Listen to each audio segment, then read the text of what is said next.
Great Barrier Reef, Australia. Stretching almost the length of the Queensland coastline, it's hailed as one of the 7 natural wonders of the world. It's said to be the largest living organism that can be seen from outer space. Imagine that. It's one of the richest habitats for both marine and bird life species. Not to mention quite a few land-based mammals of the 2-legged variety, if you catch my drift. I've been to this part of our great southern land many times, but just like my other visits, I know this will be uniquely different. Now I'm back to immerse myself in this beautiful place and to meet people who love living in this neck of the woods. And what better way to kick it off than to see it from the air. Days like this, you just wish you were up there. Such a beautiful day, we're very lucky. What's on the agenda? So today we're going up to the rainforest first. Yeah. So we'll look at a huge freshwater dam, and then we'll go up a gorge to a waterfall, and then out to the Great Barrier Reef. Good. Do you want me to fly it? No, thank you. I can.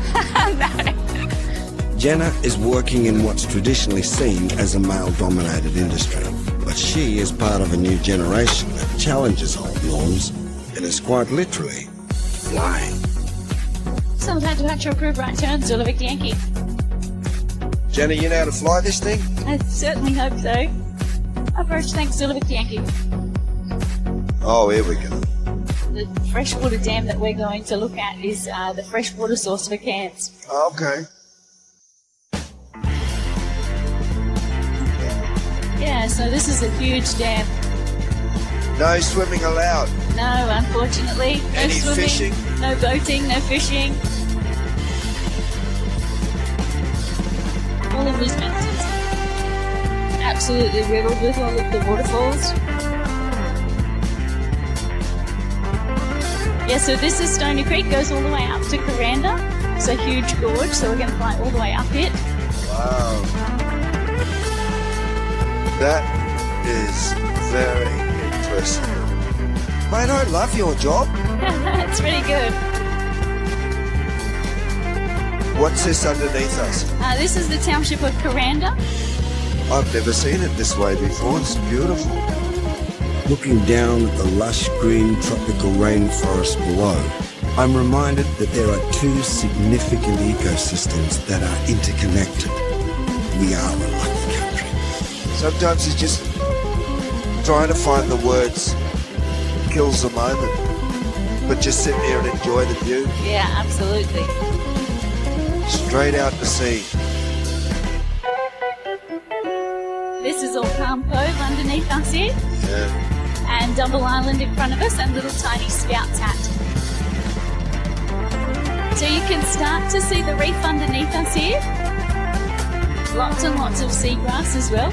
Yeah. Huge population of dugong. How long have you been flying for? About 7 years. Oh, cool. That's a good... Yeah, it's good fun. Why did you take it up? I used to be a primary school teacher before flying, and I decided that I wanted to leave teaching while I still loved it, and to experience something else. So helicopters was perfect. I've always loved helicopters since I was little, so flying helicopters is an absolute dream. My name's Jenna Ryan. I grew up on the Sunshine Coast on a rural property outside of Noosa called Cedar Pocket. I think the biggest hurdle about starting to fly helicopters were my own perceptions about how difficult the aerodynamics and the mathematical components behind it would be. I never really chose those subjects in particular at school. I had built up in my head particularly that that would be my biggest hurdle, so I went out of my way to make sure that I covered those in a lot of detail so that I did understand what I was doing.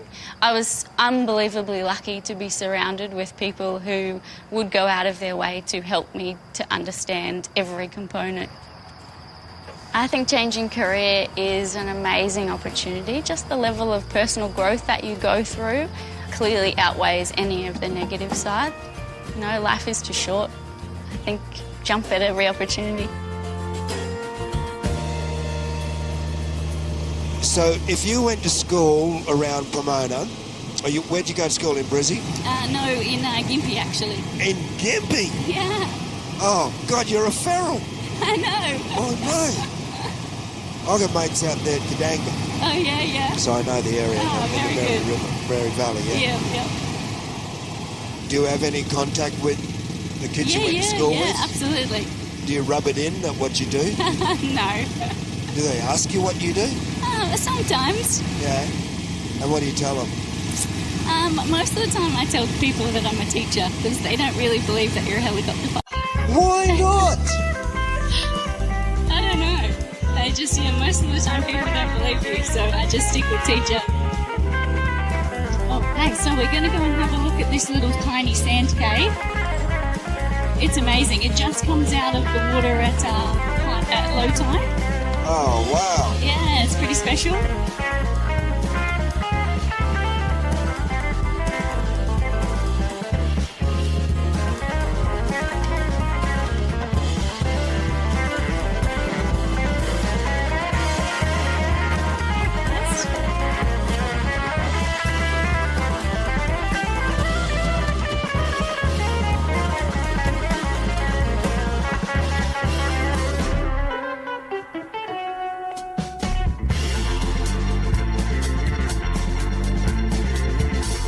I think the biggest thing that attracted me to flying in the first place was that it just completely turns the world into a third dimension. Flying through the air is just really no other feeling to compare to it. And helicopters in particular allow you the freedom to go and land in small places to really explore the area properly. You get to land on tiny little sand caves or at the top of waterfalls. I particularly love flying over the reef. The colours are incredible, and they're always different, whether it's an overcast day or a completely sunny day. Colours are always really vibrant. How important is it to keep this environment healthy? Oh, it's extremely important. Things like tourism being quite heavily regulated out on the reef is really good. So then it limits the amount of exposure the reef suffers to just tiny little areas. It's one of the 7 wonders of the world. It has to be preserved so that, it's still intact for our future generations to come and visit. Jen, thank you very much for this. This was great fun. Just to seeing it from the air just gives you another insight of how beautiful this part of the world is. My pleasure, absolutely.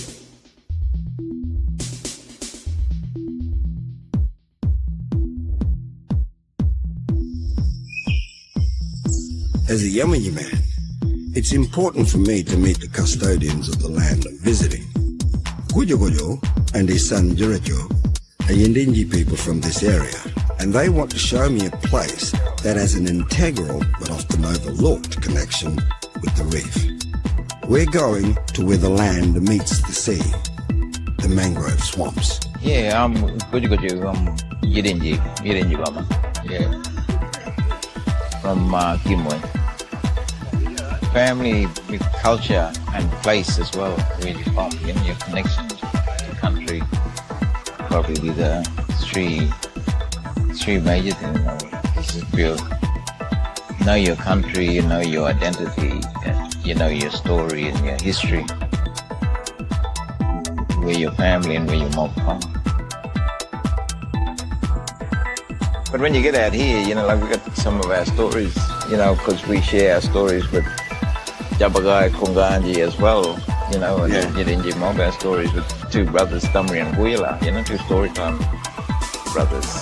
And Guila's Seahawk, and he's in the mountain there, you'll see him flying that way there now, where the 2 brothers actually went their separate ways. Tamri came over this side, and Guila stayed over that side with Kunganji Mob.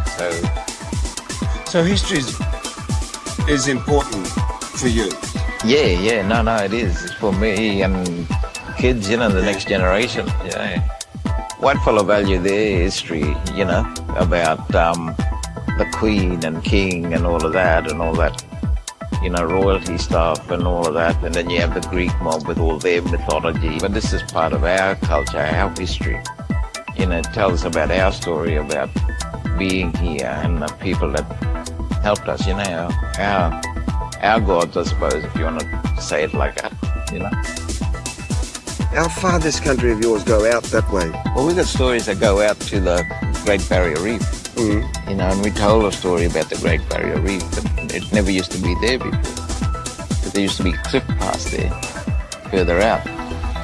One of our storytime people got up and hit the wrong fish, killed the wrong fish, story fish, and that water rose then. And the water come into where it is here today. And that story is about 20,000 years old. Yeah. I'd say scientifically proven or something 19,000 like years ago. Something like that, yeah. 19,000 years ago, even stories over on the west coast, yeah. up the top and that, they speak of when the water came, it rose about 25 metres. Yeah. Oh, what's happening in here? Yeah, no, there's a creek. We're going to go up here. There's crocs up this way now, so we'll sight some of them, so hopefully we'll see some, probably sunbaking there as well. Bit of croc spotting. Hope these one got no teeth. They got plenty of teeth, these ones. Yeah, big snappy handbags.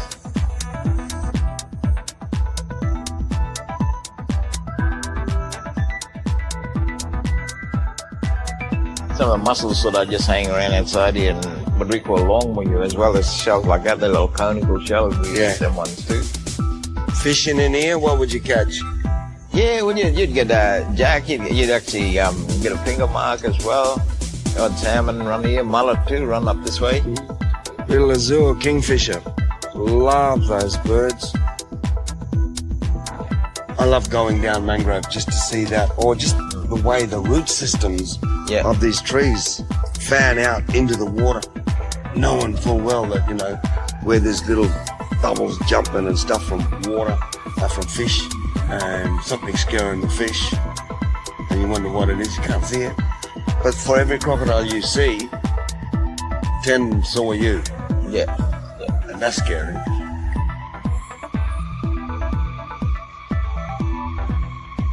The language from this area, what is the language name? Yidin. Yidinji. Yeah. And is the language still accessible by a lot of... Yeah, well, a lot of our... It's slowly dying out. There's probably only... probably 20 of us, 10, 20 of us speak our language, yeah. So them old people spoke around you when you were younger? Yeah, my dad, my grandfather. My grandfather was one of the first person recorded in 1950, speaking Yidin. So we still got his tape as well. So, and he talk about all the story and everything, you know. So yeah, so that'd be very valuable. Oh, very, very valuable to our family. Yeah, but also for the rest of Yidinji people as well. Any crocs yet, Uncle? See them here.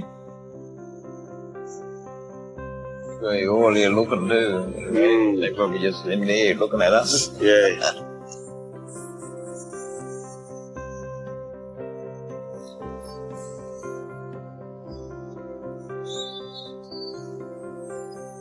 In the early days, a lot of our mob got removed off country, so a lot of our mob, like two of my grandmothers now, brought over to Yarrabah. Because Yarrabah was the mission there as well, but brought up over in Yarrabah. We weren't even allowed to come into Cairns, you know. Yeah. We had to get a permit.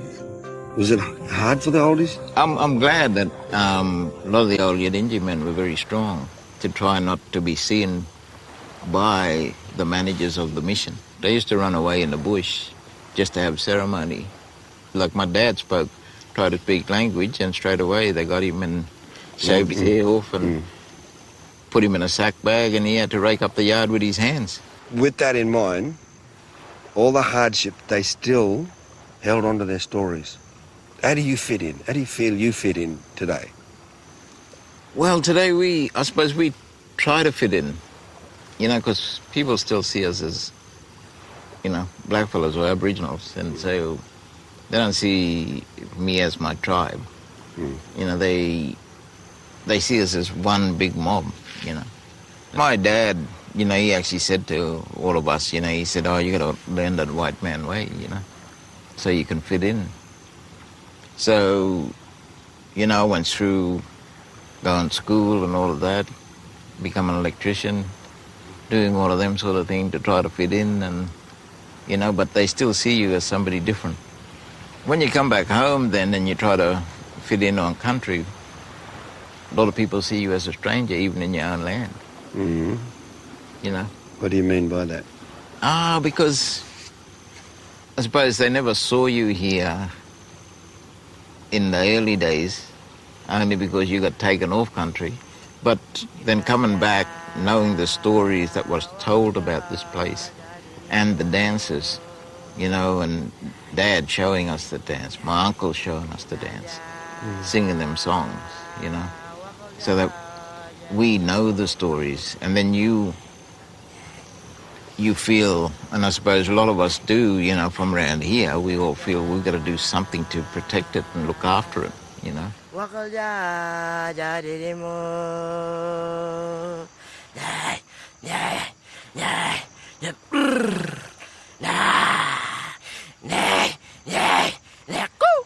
Where do you see Indigenous culture around Cairns going in the next couple of years? Well, I think like a lot of our mob around here has started to actually get back on country and do things on country. And I think, you know, and really positive stuff. We're trying to make people aware that what you throw in the sea or water end up out in the ocean, you know, and they're killing all our fish. We get a team of rangers that are out there, but they're volunteer rangers. They actually don't get paid. Our mob don't get paid to do this work on country, but we do it all voluntary because we have to. Mm. When you come to Cairns as a stranger, and in the local language around this area, how do you welcome yourself or acknowledge you're here? Well, we say Bilangara, you know, for welcome people here. Yeah. So when I come here, I'll say, I'm here, you mob, you know, is there some acknowledgement that you would say, look, I'm on this country now? Yeah, just let the old people know, you know, like we do it by greeting, you know, the hand, put your hand up and just say, ooh, you know. Yeah. And even if it's just silently, when you come, get off the airplane and you just first time in, you just do that with your hand. Wave, let the old people know you just come and visit. Yes. Thank you. No worries. Appreciate that. So you're more responsible while I'm here. Because if I get hurt while I'm here, I'm blaming you, mob. Yeah. Till I get home, and you come back to my mob, man, I'll flog you, mob. And we can't run fast because you've got a longer leg.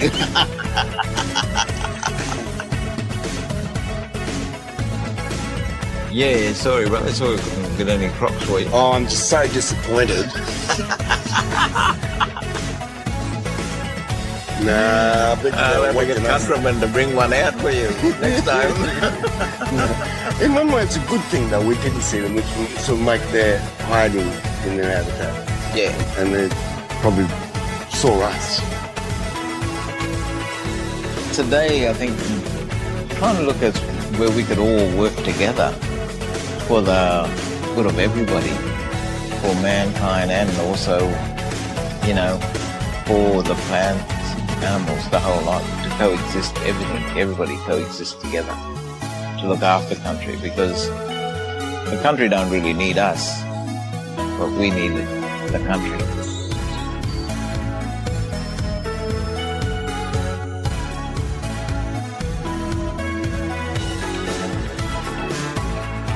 Well, it's another beautiful day in tropical paradise. I've seen the reef from above, took a cruise up the mangroves, and now I'm going to meet a bloke who plays with the kind of reef fish that you shouldn't really play with. This will be interesting. Jamie! Hey! Hey mate, how you doing? Oh, fantastic. Yourself? Oh, good, very Good good. to catch up. What's your title? What do they call you? I'm a toxinologist, which is a groovy name for someone that plays toxinologist. Groovy name for someone that plays with animals that bite the skin. Out in the water. And I'm everything. from the fresh water. I want to know what's in that salt water before I go in. Look, it's the most venomous place on the planet. When it comes to dangerous animals, Yeah. this is the spot in the world. Can we see some of them? Absolutely. Good. Not only can we see some, would you like to pick some up and handle them? Mate. Yeah, come on, a stonefish. We can put a stonefish in your hands. The world's most venomous fish. Yeah, we've lost you, haven't we? Yeah. Yeah, come on. Come on, we'll go and have a look. I'll see what we can find. No, they're great But you animals. don't even notice they're in the water, though. I mean, if you have a stone in the water, how do you know it's a fish? Mate, you've got poisonous stuff all through you. We get lots of venomous stuff. So I want to introduce you to a thing called Cynipium horrida. What? It's called It's called the estuarine stonefish. The most venomous fish on the planet. But you haven't gloves on, don't you need... I'm tough. I've heard you're tough as well. Stupid, one of the two. Oh! What you do is just put your hand in the water and pull up and then go, all right. Yeah, Well, that's a stone. I've got a wet sleeve. Yeah. But Tom, we want to do it with a real animal. No, Yeah. touching them. I'm not touching them. Oh, come on. All you got to do is the bits to worry about, not ugly, beautiful, are the bits on the top. So these are all the spines. So as long as you don't put your hand on the top, you're fine. Now they're really quite placid. As long as you hang on to them underneath, you just sit there. Okay, Come so on. don't touch the Don't top. touch the top, and you just got to put. I'll hang on this side. You just put one hand under there. It's just like feeding a horse. Yeah. Yep, that there. And take your other hand. Yeah. Your other hand where that is. Yeah. If he flips, don't try and catch him. There you go. See? I know. That is just insane. That is a stonefish. So it's got spines along its back, and each of those got. Don't do that. It's all right. He and I are friends. So there's two sacs of venom. So if you stand on that, the spines which are hidden in here are like. Don't do that. This is fun. I'm enjoying this. So they're like hypodermic needles. So if you stood on that, it goes through your foot, and then as the needle goes into your foot, it compresses those venom sacs, and venom squirts out all over the place. Then imagine pain. Lots and lots and lots and lots of pain. So people have died from these things, usually when they're at depth. So they're diving and they sit on them. And what happens is they spit their regular out, suck in a heap of water and drown. So when I go out scuba diving, don't sit down. Exactly. There's some good things that, one, you shouldn't touch the reef in the first place because you break the coral. The second one is if you don't touch it, then you can't come in contact with these sorts of things. Good. Oh, shit. Aren't they just the coolest That animals? is just a rock again. Are they just the coolest? Why? What do you mean? They're highly venomous. But they're highly venomous. Yeah. They look like a rock. Yeah. They don't do much, and they swallow their prey whole. It's just Sounds like a marriage.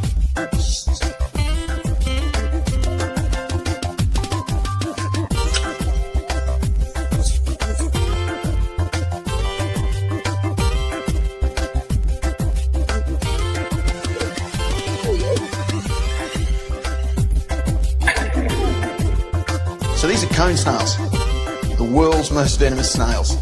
What? Yep. So this is one of the tanks you don't put your hand in because if you get stung by one of these, I'm just going to watch you die on the floor. Really? How long? Oh, probably 10 to 15 minutes. But what's neat about them is they feed on fish. So we can actually hand feed them. So they got that nose, which is smelling it, but you watch this big mouth. Look at the mouth come out on them. So what's inside there is they go and chase a sleeping fish, and then they've got a tongue with a hypodermic needle. So if you watch that guy, he'll then just suck that in. So they've got a hypodermic needle on the end of their tongue, which they go jab and inject venom into you. Now, it's interesting because usually people see these and they're really colourful shells. Yeah. And they pick them up and put them in their pocket and get about halfway home, and the snail gets upset with everybody and just goes, all right, I'm out of here, and jabs them and stings them through the gene. So what we should be able to do, and I'll need to take my eyes off you and just watch the animal, but we should be able to bring the animal out and just upset him a little bit, and you should actually be able to see this hypodermic needle come out. There it is. See it coming out there? See that? Oh. So that's got a hypodermic needle on the end of it. And you can see it's actually quite long. And it can twist. Get Oh, away yeah. from my knee. And they've used that venom to catch fish because snails don't move very quickly. So if you catch a fish, you've got to paralyse it literally really quickly. And on fish, it causes them to be paralysed in under 2 seconds. They're impressive animals, especially just for snails. You enjoyed this, don't you? Oh, I love it. This is so much fun. Okay, Jamie, whatever floats your boat, my friend.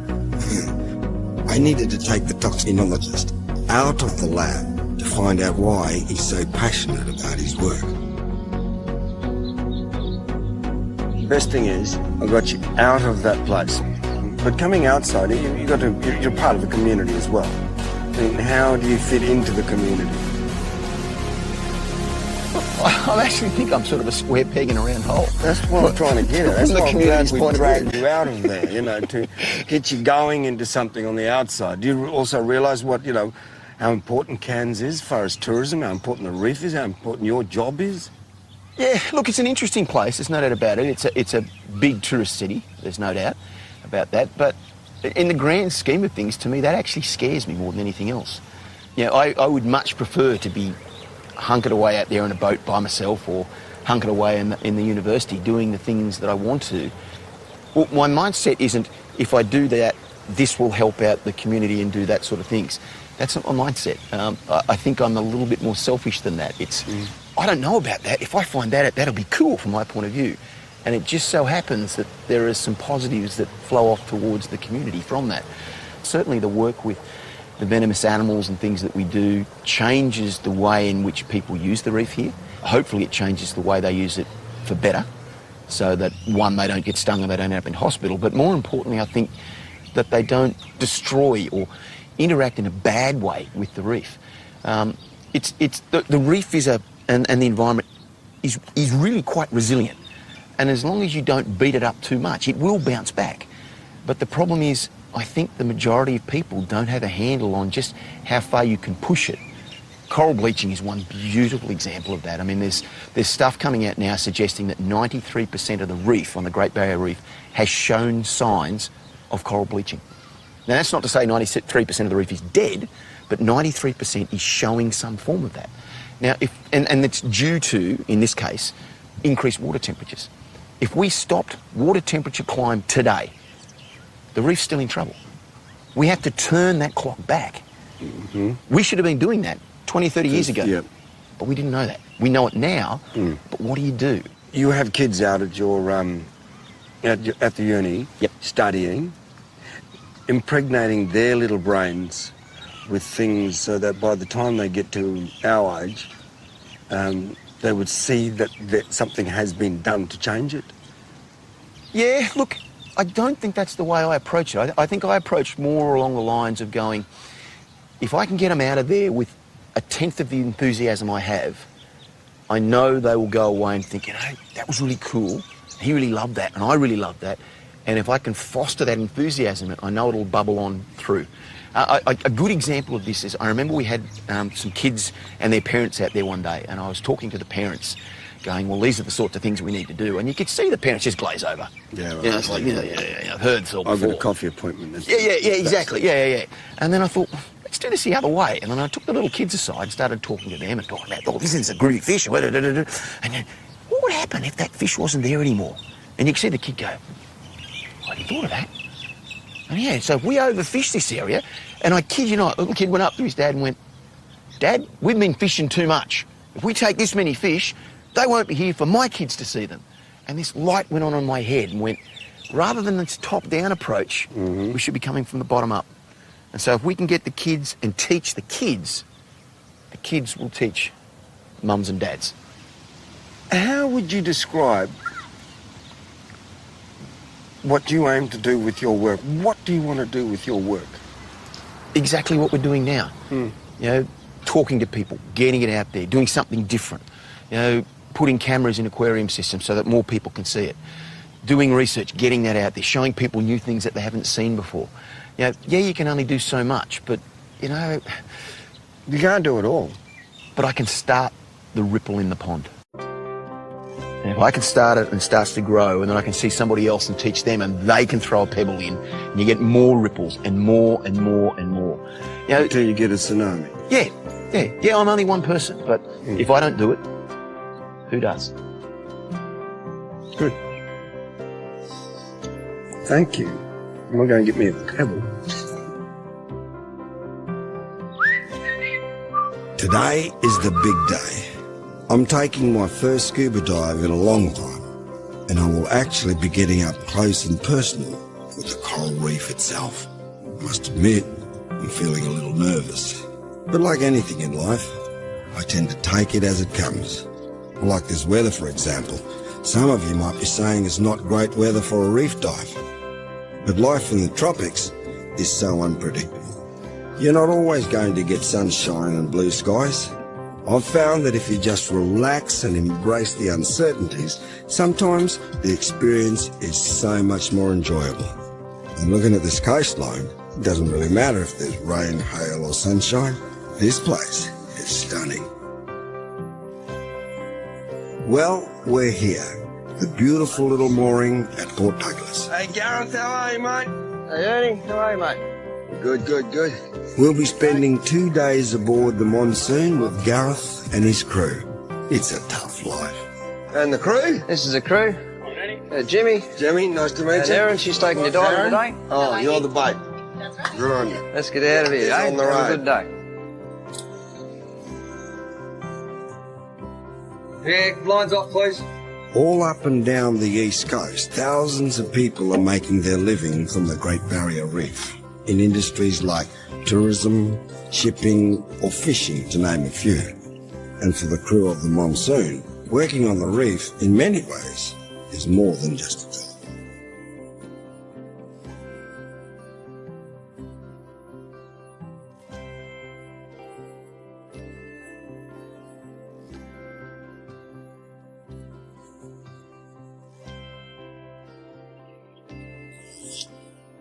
So Ernie, we're about to go for this dive today, and this is the equipment that we'll be using.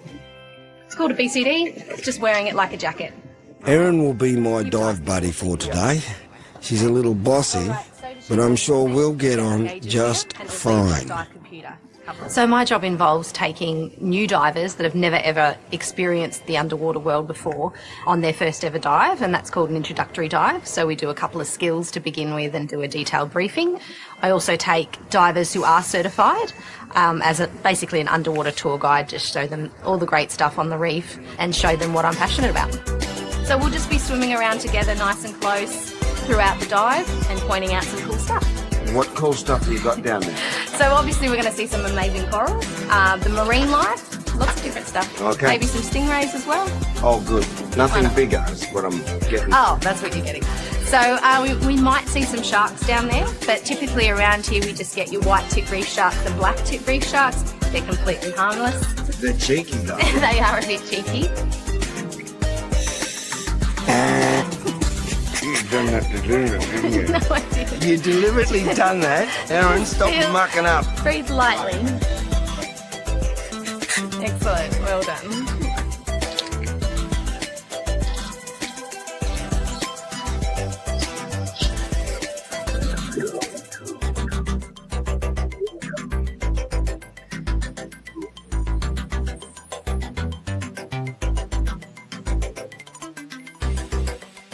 For me, I find diving a sense of peace. It feels like you can see so much, but then everything is so intimate and close at the same time.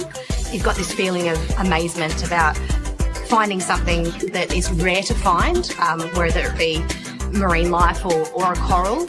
You know, and you can't believe that you're seeing these amazing things that basically a handful of people get to see.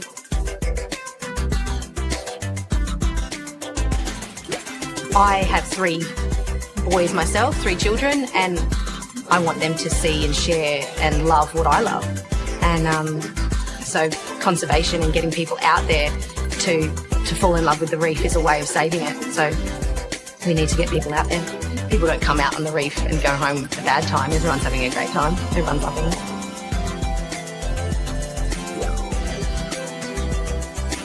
I think the best thing about being down there is just total bliss and just enjoying it. Just total enjoyment.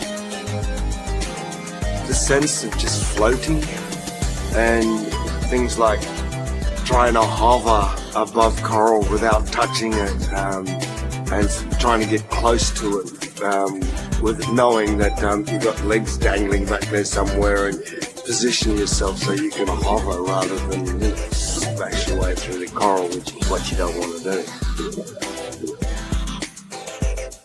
The thing about diving is having a buddy down there with you, checking that each other's all right. There's so much that you do enjoy knowing you're sharing this with somebody, and in this case, sharing that with me. going down with a buddy is good. I mean, what you should be doing anyway. Did you enjoy it? I love it. Oh, I good. did, yeah. Yeah, that's good. There's so much happening around you all the time because you see shows about fish and you see aquariums and you see other, footage of the reef itself, and you don't realise that there's just every little micro millimetre is filled with something. Oh, yeah, and everything's living on top of everything else, and you've got these symbiotic relationships between fish and other fish and the coral and, crustaceans and things like that. They're all helping each other out. I just want to ask you about your passion for diving. Well, I've been working in the dive industry for over 10 years now, and my passion hasn't faded at all. I absolutely love it. There's nothing else that I'd rather be doing.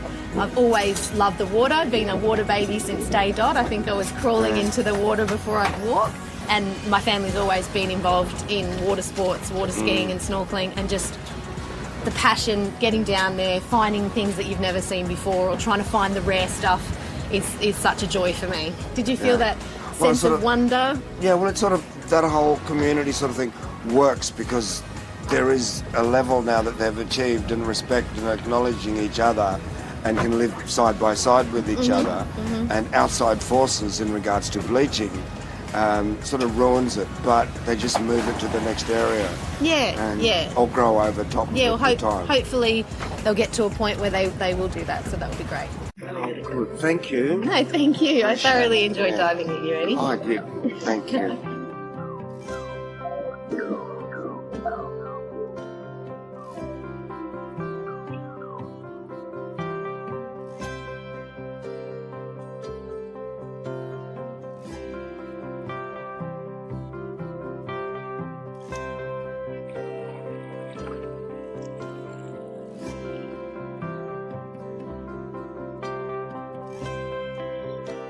Alright, ready to go, mate?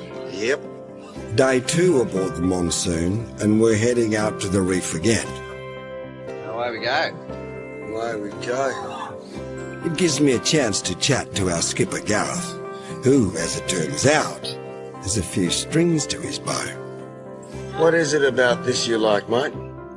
Mate, what's not to like? You're looking out there, you've got all the rainforests there behind you, all the mangroves, people on stand-up boards over there, and Double Island, Palm Cove, all that area. It's just a lovely, lovely spot. Nice, quiet area.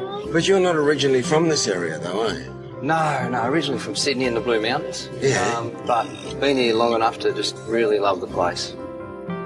Would you go back? I couldn't. No, I really couldn't. So we're heading out there into the wild blue. Grey today, though. What do you reckon we can do? A bit grey in here, but once we get out there, I reckon we'll get a bit of sunshine. We're going to head out and have a look at a couple of the sand cays.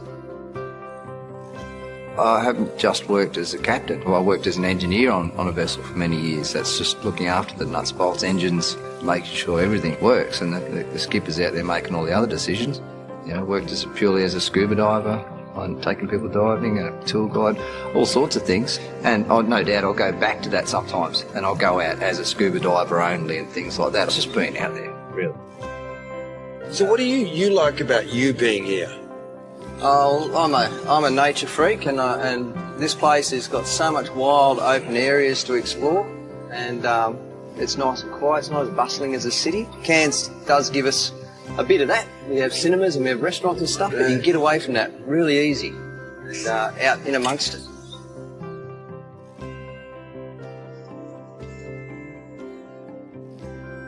If I'm out there, no matter if it's rough, flat or whatever, I'm just at peace, really. I feel a bit like a fish out of water when I'm on the land these days. Once I'm out there, everything calms down, everything relaxes. I just love looking at the waves, the birds flying around, all that stuff, even the wind whistling through your ears, one side out the other. Everyone has their passions. I guess that's one of my main ones, is being out there. Earlier that week, I did get to meet Gareth's young family and his partner, Teresa. It seems you can discover a lot of things out on the reef, including your soulmate. Toxicology, poisonous stuff, skipper, How did you two meet? Exactly that reason, yeah. She was chasing... She was chasing a poisonous, venomous creature. She was looking and for... she found you. That's right. She found the correct creature. Uh-huh. Driving a boat called Undersea Explorer, which was a research dive vessel out of Port Douglas. Went out to escape to the Coral Sea, Osprey Reef, beautiful place. Teresa was a young researcher that came out looking for, what were we looking for? A type of oceanic box jellyfish.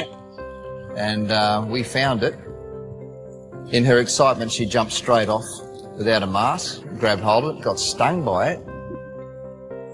I found her sitting downstairs sweating, and I went, "You got stung by that, didn't you?" So she was okay. She rode it out. Otherwise, I would have had to gone all the way back to Cooktown, and then everyone would have missed a day's diving. So Much to start with. I don't blame you. no, I mean, if you find something such an important thing that you need for research, and rather than go about it in the research manner, somebody just, jumps in because I could do that. Showing off. Look, I Flirting. got it. I got it.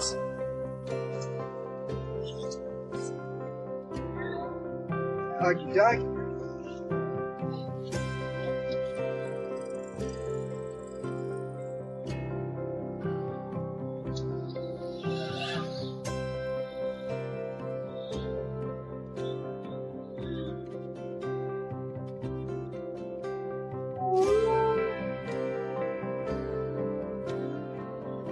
Now, I don't know where she finds the time nor the energy, but Teresa has agreed to show me a nearby sand cave, and if I'm lucky, I might get in some snorkeling. This is unbelievable, these little sand dunes, because they're here, they're not here. They move all the time. Yeah, that's right. This one's been established for a while, but there are some that were close by that in the last couple of cyclones have just disappeared completely. And that's kind of what makes it so special, because, you know, we're getting to experience this exact moment, and the little treasures and things that we're looking at along the beach, the next tide will come and bury them, and they might not be seen again by humans for 10s, 20s, hundreds of years. You know, they're just gone. So this little moment we've got is our little photograph. This is what I've been warned about, this particular shell. Cone shell? Cone shell, cone snail, cone shell, yeah. Deadly. Can be. There's nobody home. But it's best to leave it here. Best to leave it here. With working families in a touristy area like this, there are a lot of pros and cons. How does it affect your family life? Yeah, I guess the main thing is when you do rely on the reef for your income and your research and everything, the only thing that happens is if it does take a hit like it has this year, that can really affect, you know, tourism to the area, which affects the work that's available, and then also the research side of things as well. You know, it gets difficult.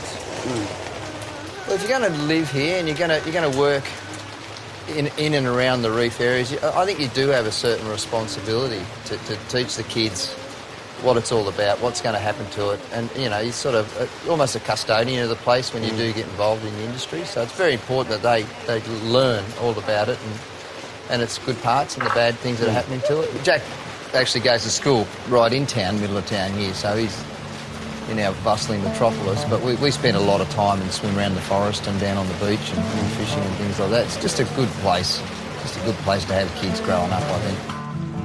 So, can you tell me a little bit about this stuff here? I know something about those ones because they're venomous. They are venomous, that's very good, right, yeah. And that especially, one. yeah, this one. I mean, we get lots of drugs and special compounds from venomous animals, and this is a really good example of that.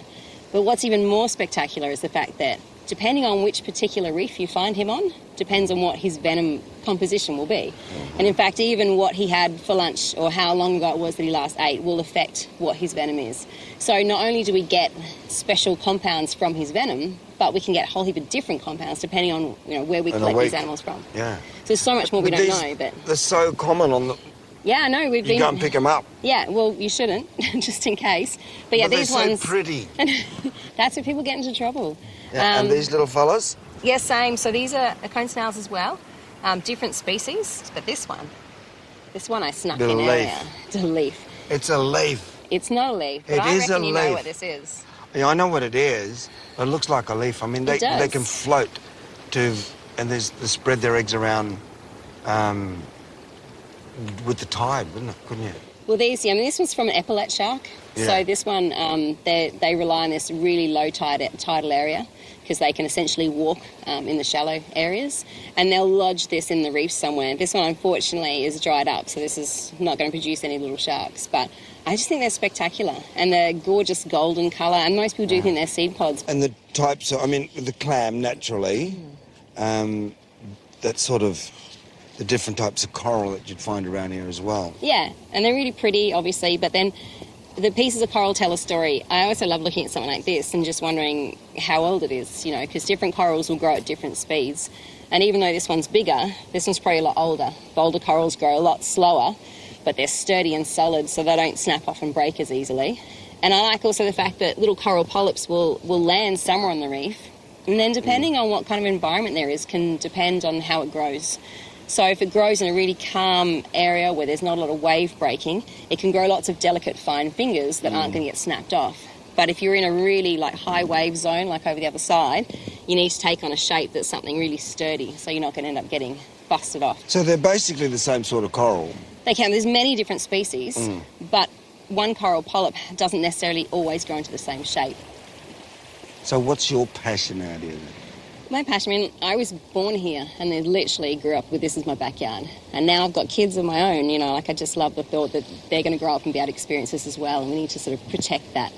And, apart from that is looking at things like these cone snails and the fact that we're getting so much from the ocean that we just don't know what's out there. And the more we explore, the more we're going to find. And there could be, goodness knows what sort of cure waiting out there to be discovered. We just need to get out and find it. Oh, good. Can we get in the water I soon? think that's a really good idea. I want to go and not play with the cone stuff. Yeah, don't poke them.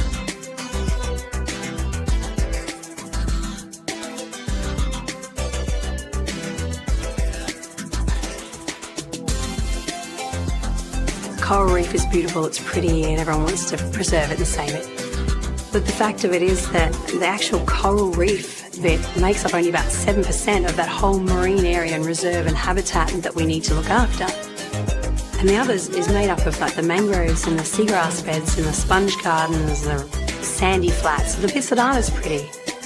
But if you don't look after that whole area, that's when the system falls down.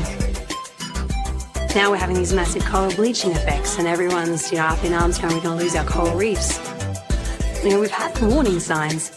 And we're destroying mangroves, we're dredging up seagrasses, we've been messing with all these different areas for so long. There's a saying that says you only conserve what you love and you only love what you know. And people know the pretty coral reefs, so they want to conserve that. But there's a big picture out there, and if we don't look after all of it, this is what's going to happen. And hopefully this is a bit of a wake-up call to realise that these reefs are in trouble. We need to start looking out for them. I like to think that the reef is a really resilient place, and Mother Nature is amazing for its ability to bounce back and to change, and I'm sure we won't lose the reef as such. But we're losing what it is right now, and it may end up evolving into something that is unexpected or not what we want, and we'll just, we're watching it slip away. So I think for me, being a proud Australian, I like to show off what we've got to the world because we've got something really special. We need to just cherish that and make the most of it while we can.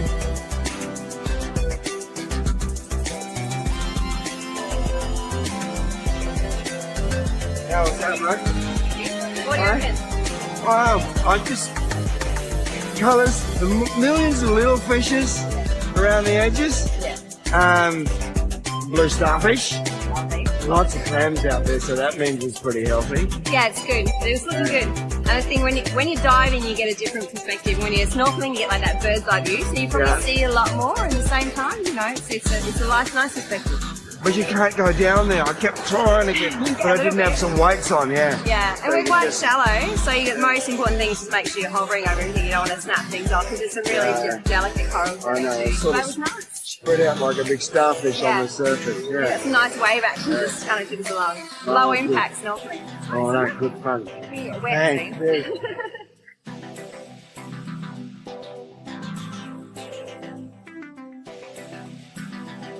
Well, that's a really good match, those two.